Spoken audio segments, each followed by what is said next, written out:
Hi there, I'm Anna's longtime friend and now neighbour, Jim Colgan. On today's show, how to stay informed when the news seems just so bad. All right, let's start the show.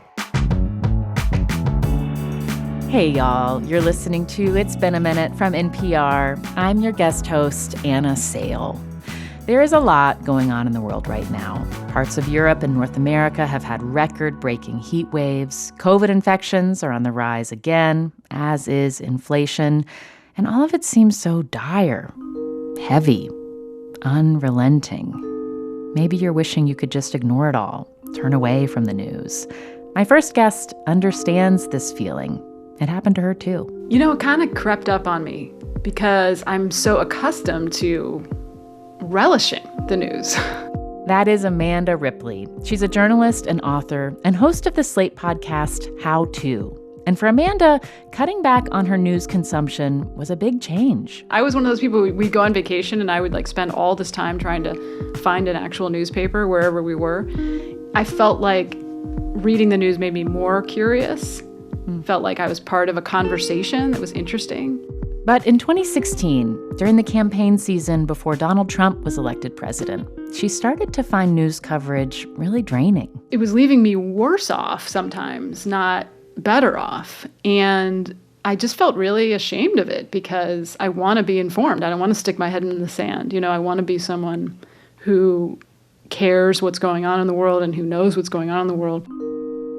Amanda wrote about this recently in an opinion piece in the Washington Post. It's titled, "I've Stopped Reading the News. Is the problem me or the product?"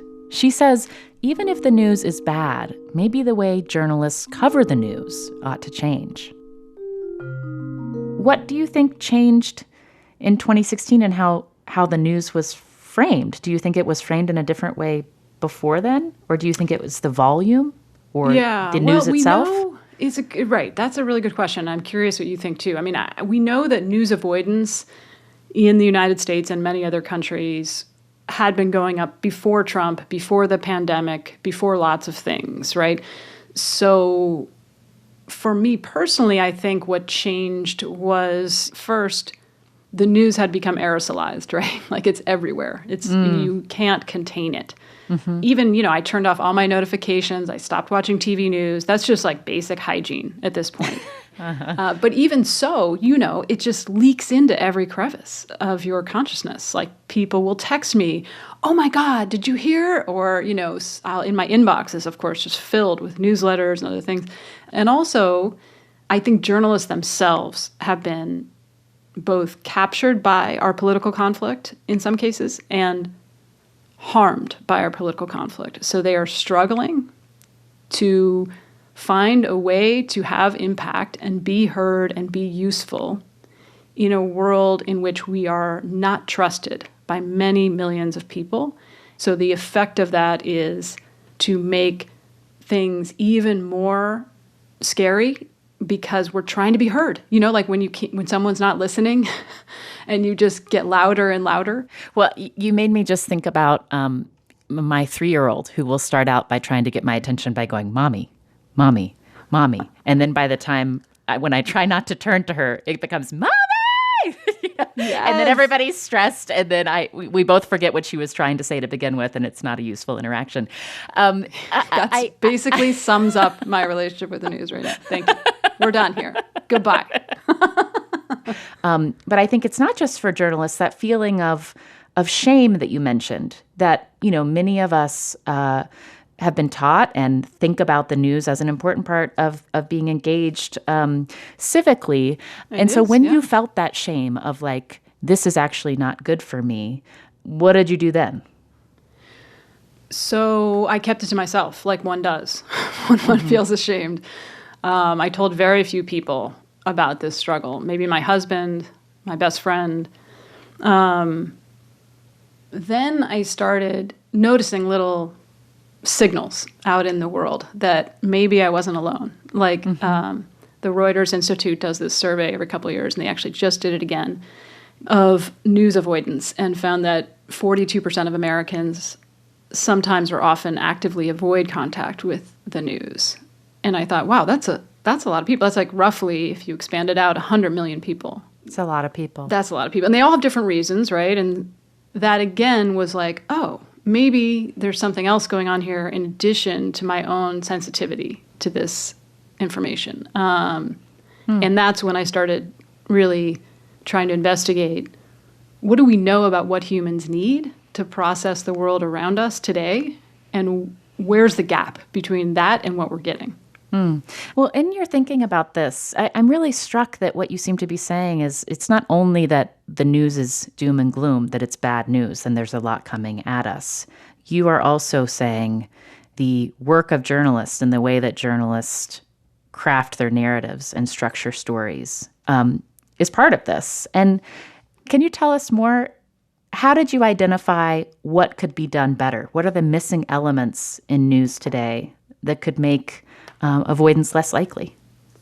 What I find is that there are these three things that seem to be missing not from the news as it happens, this is important, but from the news as we cover it.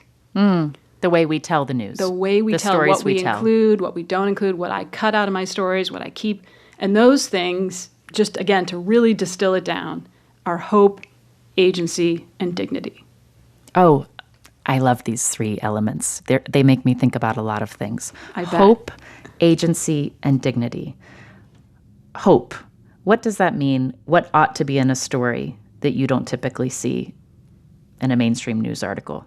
Yeah, like I think it's important to take hope as almost the spiritual definition of it, not literally everything's going to be fine, right? Like not airy-fairy hope, or not, David Bornstein, who co-founded the Solutions Journalism Network and is a journalist, he calls it hope with teeth. So it's the kind of hope that's rigorously reported. And sometimes you get hope because literally some community is working on a problem and seeing some progress, even if they're far from you.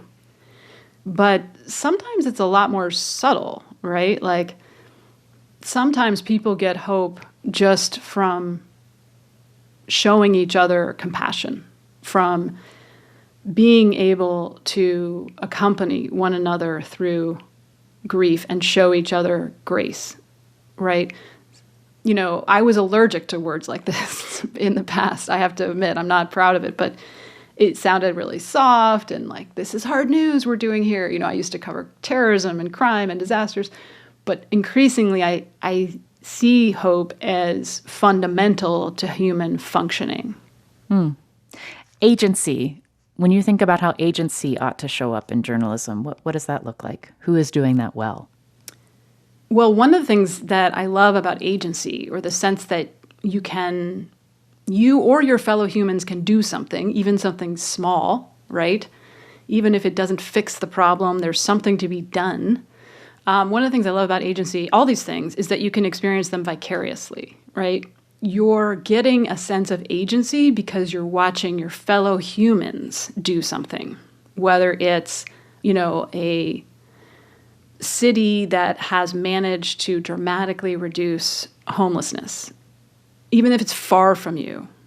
That is a sense of agency. And I don't think some reporters, especially at the national level, don't always appreciate how important it is to feel agency because they have it in a way that most people don't. Most people cannot call up a senator and get a call back, right? Like, you don't even know what it feels like to be able to do that, most people. So I think that's part of the problem.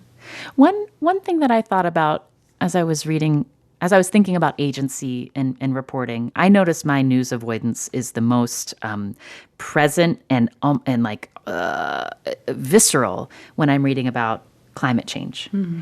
And there's something, Amanda, about agency and climate coverage that I've struggled with as a citizen of the world, as a consumer of news, because there are the climate stories that say, here's what you can do in your own household. Here's how you can recycle. Here's how you can think about electrifying your home. And then I think, but really this is a story about multinational corporations and governments figuring out a plan and committing to a path forward together, and focusing on my household is missing the point. So are there stories where when you focus on agency, you are missing the larger story about structures, institutions, and systems that are failing.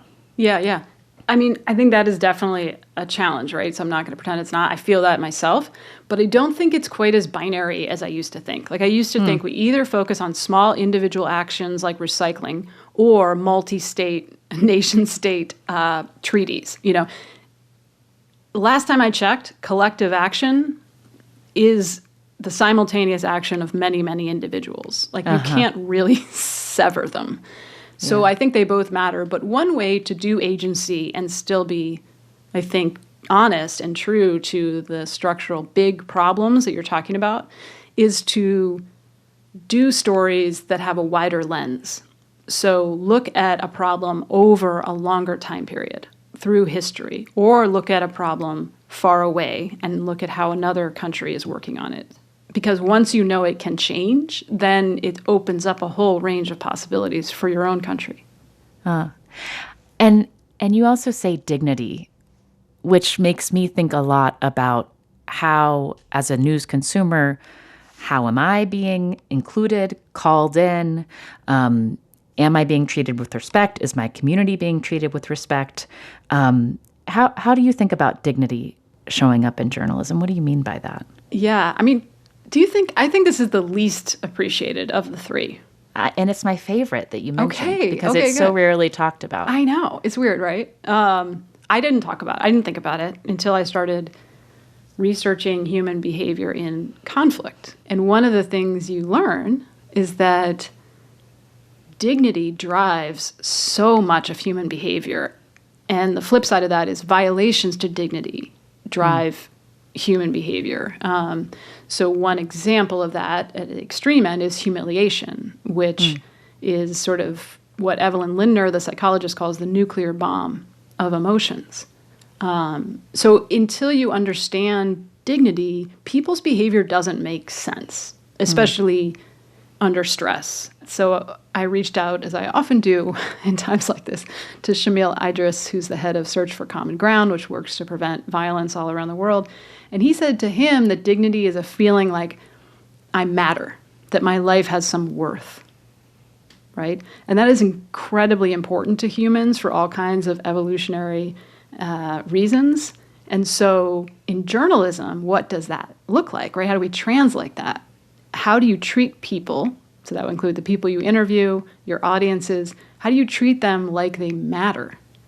And I mean, I'm curious what you think. Like for me, the biggest change I've made is how I listen to people.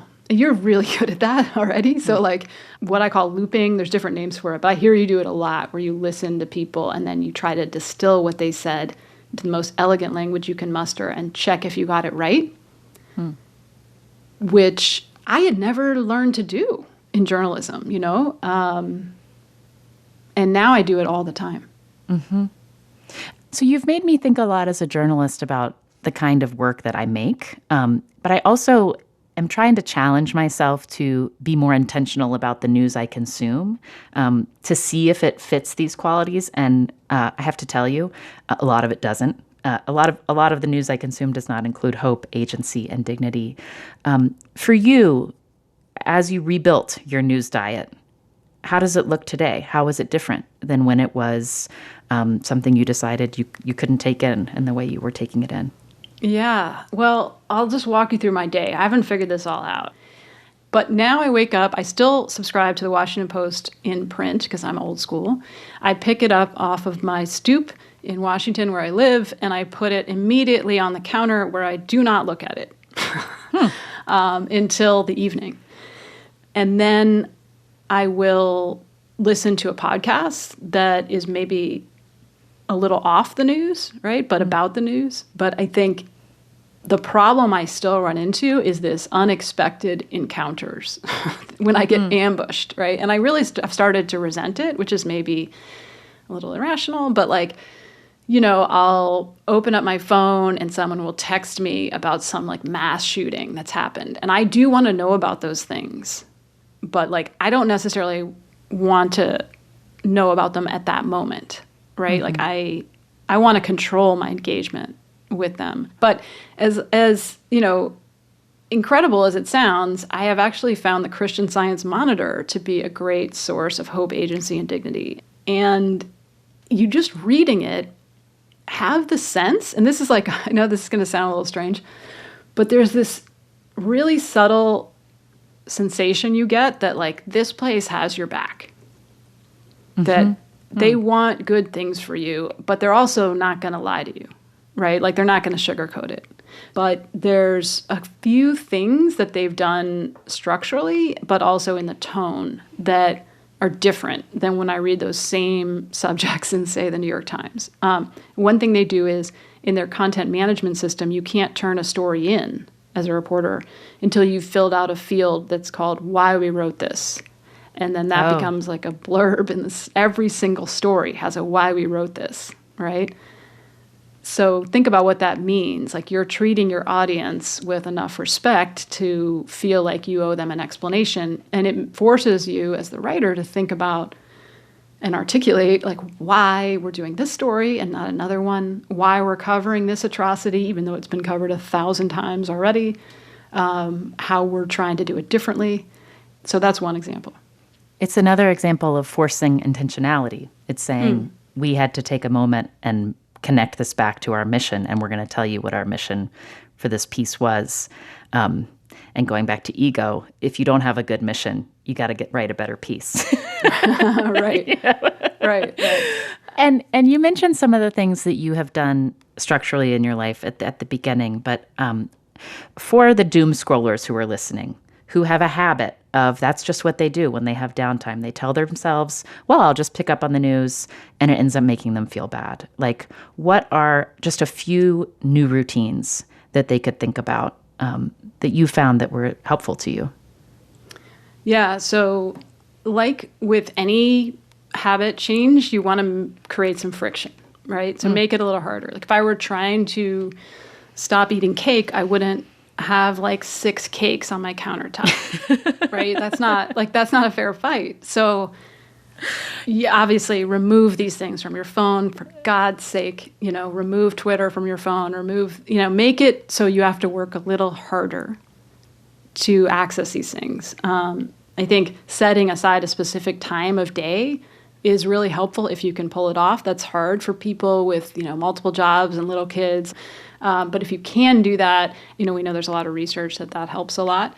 And then you're going to get pulled into stories that are really painful and leave you hopeless. That's the nature of life, right?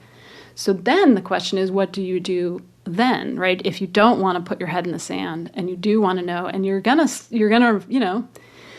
until we fix this journalism problem, Anna, then you're gonna have these dark moments that help no one. So in those times, I think that's where we really need to recognize, acknowledge that feeling, right?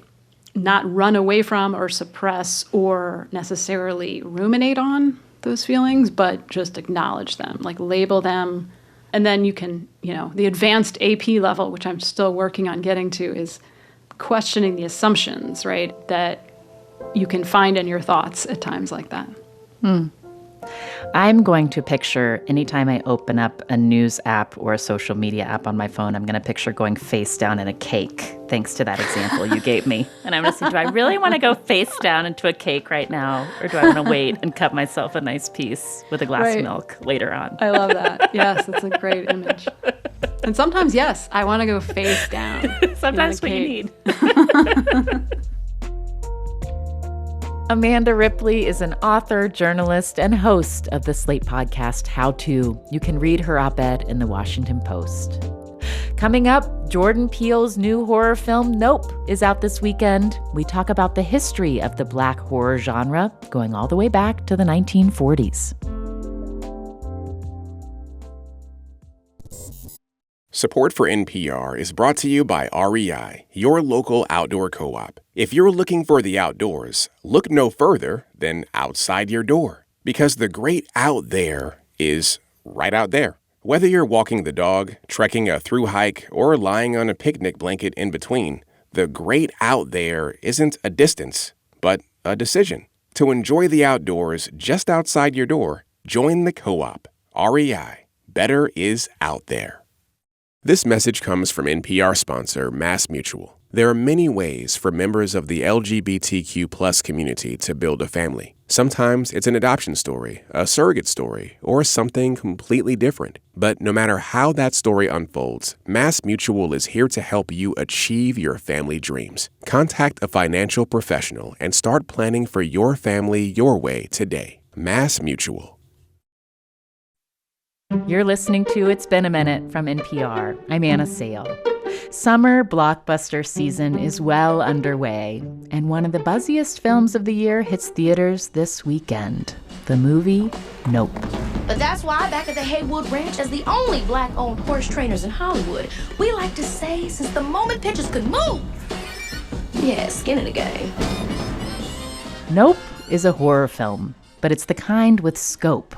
The plot involves ranchers, a theme park, aliens. It stars an incredibly talented cast led by Daniel Kaluuya and Keke Palmer. It's also the latest from director Jordan Peele. Peele brought us Get Out in 2017, and it won an Oscar for Best Original Screenplay. Since then, he's been at the forefront of a transformation in the horror genre.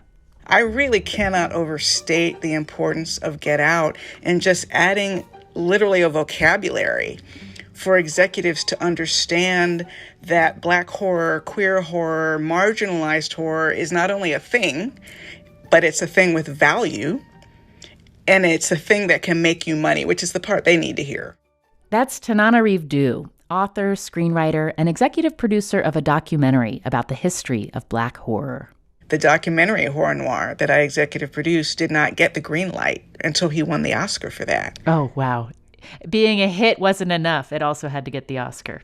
Right. It got the Oscar and boom. And another example that isn't about me is the director Rusty Cundiff, who did the cult classic Tales from the Hood in the 1990s. Got the green light for Tales from the Hood 2 after Get Out. Tananarive teaches horror and Afrofuturism at UCLA, and she loves Jordan Peele and the many horror films he's made with his production company Monkey Paw, so much so that she actually built a whole lecture series around them. But Tananarive also has a deep appreciation for the rich history of Black creators in horror that Jordan Peele and his work are really just one part of. And that understanding, that love, goes way back for her. And just a heads up, we talk about trauma and violence against Black people in this conversation. What is your earliest horror movie memory? I'll go back to the Universal classics on Creature Features, which used to come on WPIX Channel 6 in Miami, Florida when I was growing up. My late mother, Patricia Stevens Due, was a huge horror fan, so I'm sure she was the one watching it. And the two that stick out, it's going to be between The Fly, the 1950s version, which ends with that iconic moment where the fly with the human head is in the trap going, "Help me, help me," but no one can hear.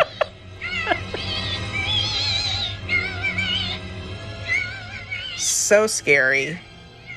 That might be it. Or The Mole People is a close second. And The Mole People, because that was so obviously to me a slavery metaphor, that I was on the Mole People's side that when they had their uprising. And that really stuck out to me as a kid. The bloodlusty Mole People storming from their subterranean caverns. Oh, so you were a child and understanding it as a narrative about slavery? I didn't get that consciously, but I related because they're whipping them. They're being forced to work, and they have an uprising. And so I might not have consciously seen that as slavery, but I definitely empathize with them, and I felt that experience. So you mentioned your mother was a big horror movie fan. What do you think she got out of watching them? I so wish I had had conversations with my mother about why she loved horror. I mean, we watched tons of horror movies together. I know she's the reason I love horror. She gave me my first Stephen King novel, which was The Shining, when I was 16. I never asked her why, but I've come to some conclusions about that. I think it was because of my mother's not only personal trauma during the Civil Rights era, when a police officer threw tear gas in her face, a canister in her face when she was 20 years old. And for the rest of her adult life, 80% of the time she wore dark glasses, even indoors, because of sensitivity to light, as a result of tear gassing. And not only that, but knowing what happened to everyone else she was in the movement with, including Dr. King. And not only that, but knowing what her intergenerational trauma was. I feel like horror was her way of dealing with that. Horror was her way of visualizing monsters you can actually sometimes even destroy, like before your eyes. You get to win. You hold up the cross, the vampire goes away. Or even if you don't win, those characters, the smart ones, are teaching you survival lessons. You know, it's just that feeling seen, you know, within the fact that sometimes we feel unsafe. So with horror, you are creating entertainment and a commodity out of narratives that pick up on real trauma.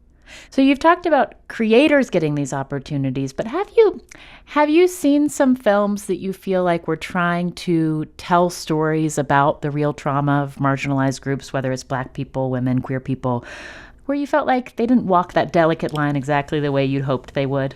Yes. Oh my gosh, of course. You know, it's understandable that if you've been excluded for so long and you finally do get that green light, you finally do get that platform, you want to put the whole story in there. This happened to us. But I think here's the thing that and this is just plain advice I'm going to give to creators, marginalized creators who are getting these opportunities. Horror is first and foremost entertainment. And if your version of reality is so oppressive, is so suffocating, that it has come to the forefront of the story and made it no longer, for lack of a better word, fun. Right? Entertainment, horror, puts us in touch with that 10-year-old kid we used to be, staying up too late, watching this because it's fun to be scared in a safe way. And what happens when too much reality bleeds in, and what gets labeled, and I think sometimes mislabeled, as trauma porn, is horror that leans too much into the real. Like, for instance, lynching is horror. Mm-hmm. Yeah, lynching is horrific. Lynching is a terrible legacy that this country has. But I am not entertained by watching lynching. I'm not entertained by it because I know history. I've heard too many of those stories from my real life family who had to flee potential lynching. It's not fun to watch somebody being lynched. And I think sometimes that's sort of a knee-jerk go-to, especially for an artist who doesn't come from a horror background but has had an opportunity to tell a horror story. That's what's going to emerge as the horror in their minds. And I think what some new artists are forgetting is that what makes horror fun is that it's fantasy, right? And it's because it's supernatural that people like my mother, for example, could take a step back from the reality of actual horror of beatings and violence and racism, watch it through the veil of the supernatural, and just have fun feeling scared in a way that leaches out the real fear, gives you an expression for it, gives you someone to cheer for, and gives you an ending, for God's sake. Whereas in real life, there is no ending. There's no ending to the horror in real life. But in a movie, even if your characters don't win, at least you could say the damn movie's over, right? That's done. I mean, that's done. I really appreciate that distinction you're making between the horrific and horror. You also make a distinction between Black horror and Blacks in horror. Can you tell me what you mean by that? Yeah, this is a distinction I have to give credit to Dr. Robin R. Means-Coleman. But a great example would be the movie Candyman, which Bernard Rose directed, that came out in the 90s. A lot of people know that version, Tony Todd. Candyman, yes. Don't start with that. And even now, I still have a very visceral reaction to the idea of repeating Candyman 5 times in the mirror, and I've already said it too many times in this interview. If you look in the mirror and you say his name 5 times, he'll appear behind you, breathing down your neck. You want to try it? So it's an effective film. I don't hate it. In fact, there are ways that I love it, but it's also, it has some problematic aspects. So Helen, the white researcher, and this is all embedded in the Clive Barker story, except he never wrote the characters as Black. Candyman wasn't Black in the original short story. So when you add race, inadvertently, now you're layering it with some sort of problematic aspects of looking at this housing project as an urban jungle. These people as somewhat subhuman, a lot of Black faces as props who don't actually become fully functioning characters in the story. So the original Candyman is Blacks in horror. In fact, in some ways, Black masculinity itself feels like the monster. So in the reboot sequel to Candyman, you flip it. It's like, okay, you want to tell a story about Black trauma? Let's tell a story about Black trauma. But it's through a Black lens. Where the monstrosity then, again, veering into the fantasy realm, which both of them do, it's a supernatural phenomenon, but now with that added element of body horror, like the monster within.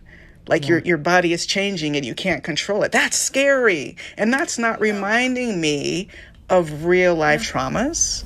Candyman. Anthony. Candyman. Anthony, no. Candyman. Stop. Stop it. Candyman. Stop it. Okay. You better not do Okay, that. okay.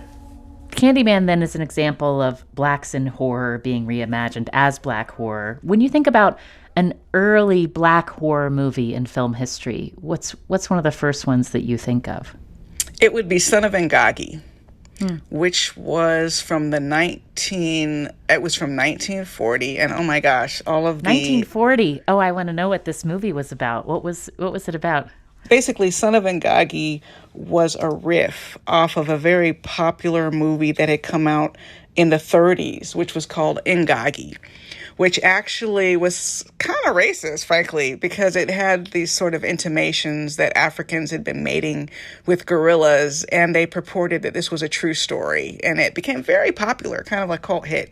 And so what happened was Son of Ngagi tried to reclaim, I guess, Ngagi and make it theirs. And it's an all-Black cast, which doesn't sound as significant to say in 2022. But it is significant in 1940, especially an all-Black cast where it opens with a wedding, newlyweds on a honeymoon, we're just living our lives. Rising to the laws of the state, I pronounce you man and wife.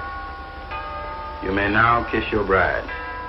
We're being ourselves. He works at a foundry. He has a regular job. He has a bunch of friends who come to support them, just like a white audience would expect to see in a white film.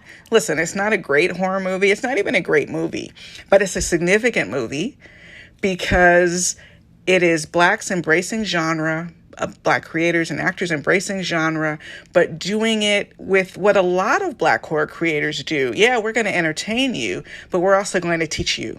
We're going to teach you that we have professional degrees too, that we are homeowners too, that we fall in love and get married too. All these things all the lies that have been told cinematically about Black life. Do you think there's enough awareness among marginalized creators about the history of the tropes of marginalized characters in horror? No. Not at all. I mean, frankly, with, say, Native American characters, they only ever appear, almost, or traditionally have only ever appeared to be spiritual guides. And this is something I've discussed with my writing students. I'm like, look, if you are creating a character simply to be a spiritual guide, you're doing it wrong. And it's fine for a character to have spiritual information, but they have to have their own life and their own reasons for even talking to your protagonist. Why should they put themselves at risk to help you? That really does go back to the faithful servant trope.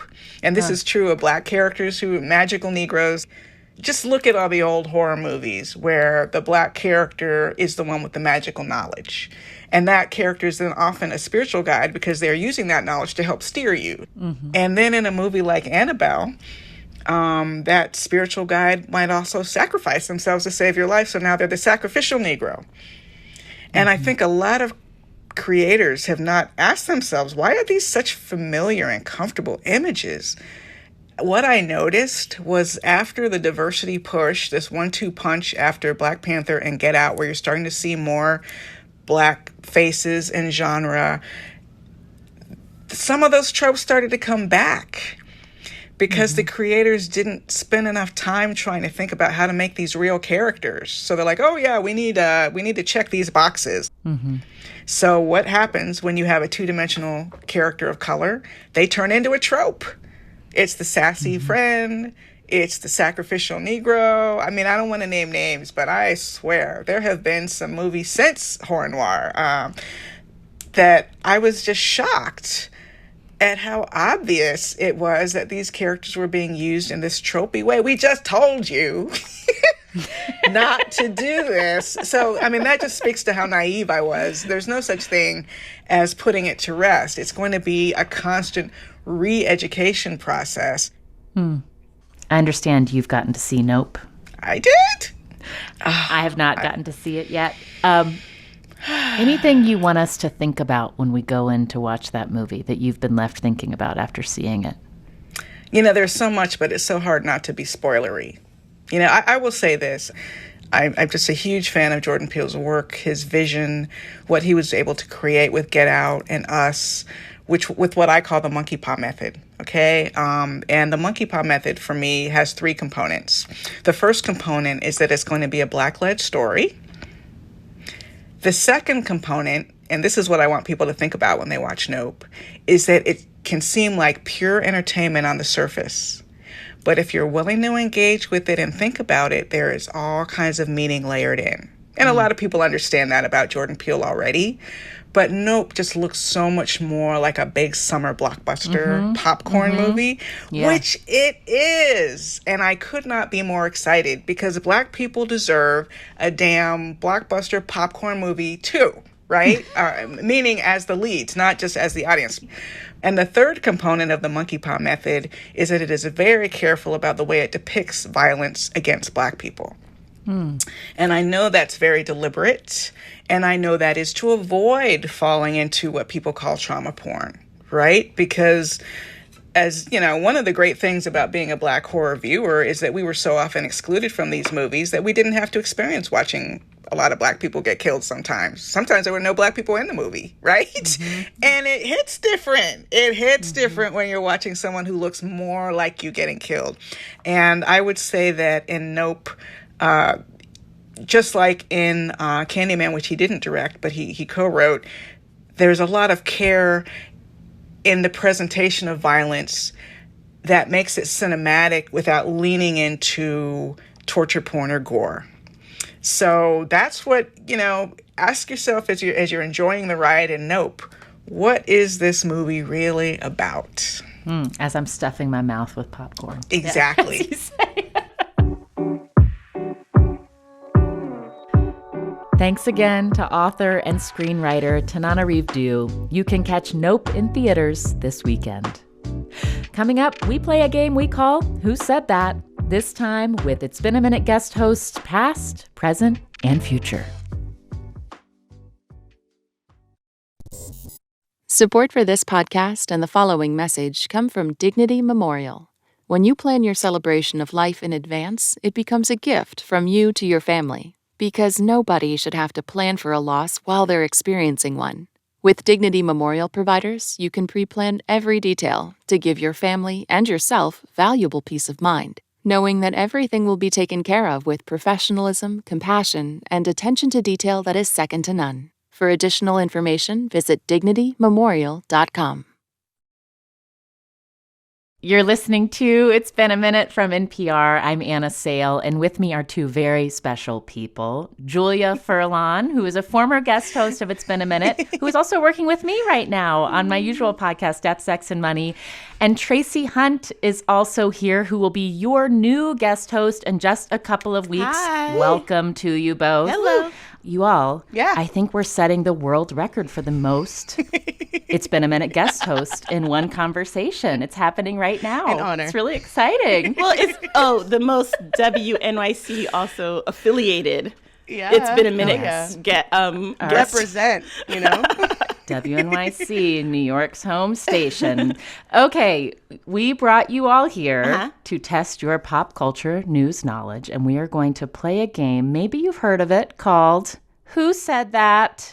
Who is saying that? Who said that? Who said that? Here are the rules. I'm going to share a quote you might have heard in the news this week, and you guess who said it or what it's about.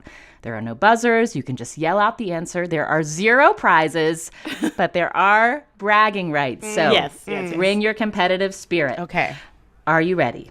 I'm ready. As I'll ever be. Okay. Quote number 1.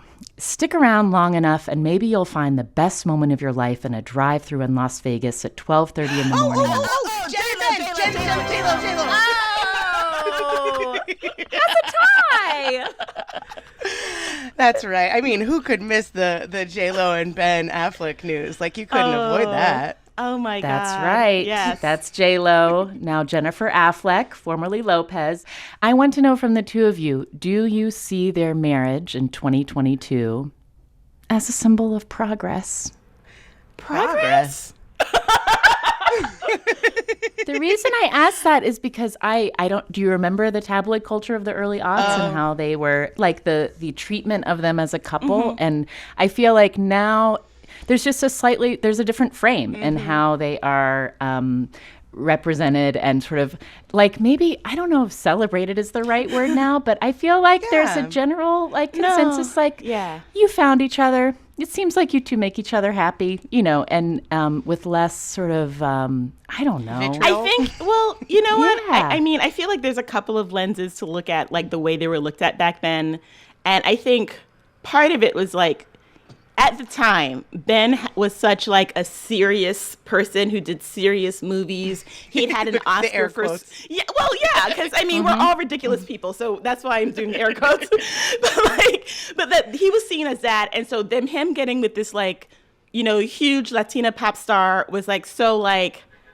What? Why is he even with her? He should be dating and also I feel like I've read something where he's also said like, race came into it. Like people were also like kind of looking down on them because, she was Latina. Yeah, he said he felt like that coverage was driven by racism. Yeah. And so I do think yes, okay, I will, fine. I do see what you mean by progress. I'm like talking myself into it, yeah. Well, in a media crit way, yeah, that's definitely true. Like the environment has changed. Mm-hmm. And I think that we're really looking at that specific era of news and saying, what was happening? Yeah. But I don't know that it's gotten that much better. If I'm honest, I don't know. I have like pretty low expectations for how media has like quote unquote improved. Right. Fair. Yeah. Fair. You all both shouted that out at the exact same time. So the score is currently 1-1. Ooh. Cool. And you shouted it out before we got to finish that quote. It ended, "Love is a great thing, maybe the best of things, and worth waiting for." Aww. All right, moving on to quote number 2. Shouts to Showtime and shouts to the Hive. Oh, yeah, Jesus and Miro. Thanks for being part of the journey. It is Jesus and Miro. Yeah. You get it, Julia. I was a little slow on that one. Oh, Jesus and Miro, the beloved podcast hosts and hosts of Jesus and Miro on Showtime, called it quits a couple days ago. Bummer. And it was a big deal. So that tweet was from Jesus Nice on Twitter, a reply to an announcement that he and co-host The Kid Miro will no longer be working together on their joint Showtime series, Jesus and Miro, going forward, working on separate projects. Rumors had been floating around that they'd had a falling out. It was confirmed Monday. And it was very sad. I feel like the eulogies for that show online were... just how much love there was for that show and for the community they built and how special the two of them were together. Mm-hmm. Were you two fans, members of the Hive? Yes, definitely. I used to listen to the podcast every Saturday morning when I was walking my dog. I think the thing that makes me the saddest is the idea that they had a falling out so severe that they can't work together, and I just really want them to be friends again. The fact that their friendship is over is like, or maybe over, hopefully they reconcile. Yeah. Oh my God. It's like heartbreaking to me. Yeah. Thank you for what you gave us while you were doing it. Yeah. Okay, the last question. The score is now 2-1. 2 to Julia, 1 to Tracie. I know. The final quote. Oh my God. I was playing Satan's sister, and he was killing me. So he had me in a position where I couldn't escape and lying on the floor, and he just farted. Now, I fart, of course, but I don't fart in people's faces. What? Wait, oh my God, wait. Julia, do you know what it is? I have no idea. I'm like really at a loss. I don't know how you all missed this headline on social media. I have farting.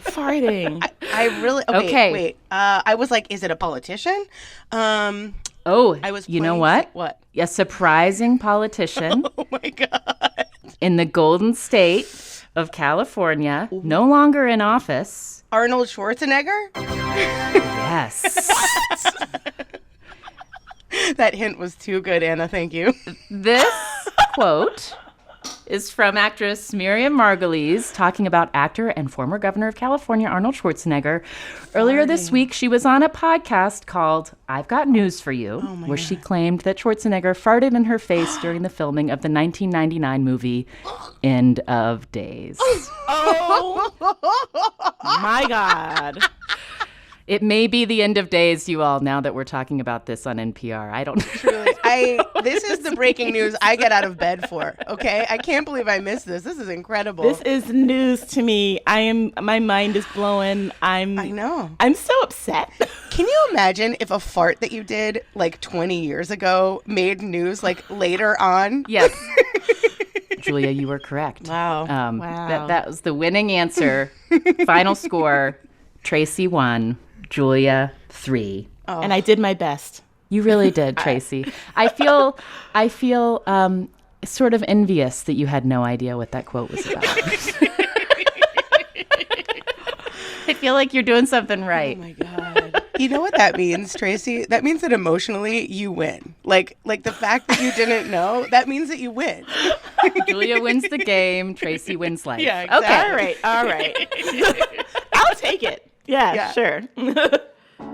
Again, thank you to my fellow It's Been a Minute guest host, Julia Furlan, and Tracie Hunte, who's going to be hosting the show in just a few weeks. Thanks for playing, you two. Thank you. Thanks for having us. All right, this episode of It's Been a Minute was produced by Andrea Gutierrez, Liam McBain, Chloe Weiner, and Janet Ujung Lee. Our intern is Echianetta Oregon. Our editors are Jessica Mendoza and Quinn O'Toole. And this week we welcome our new supervising editor, Jessica Plachek. Welcome, Jessica. Our executive producer is Verilyn Williams. Our VP of Programming is Yolanda Sangweni. And our big boss is NPR Senior VP of Programming, Anya Grundman. All right, thanks for listening. I'm Anna Sale. Take care.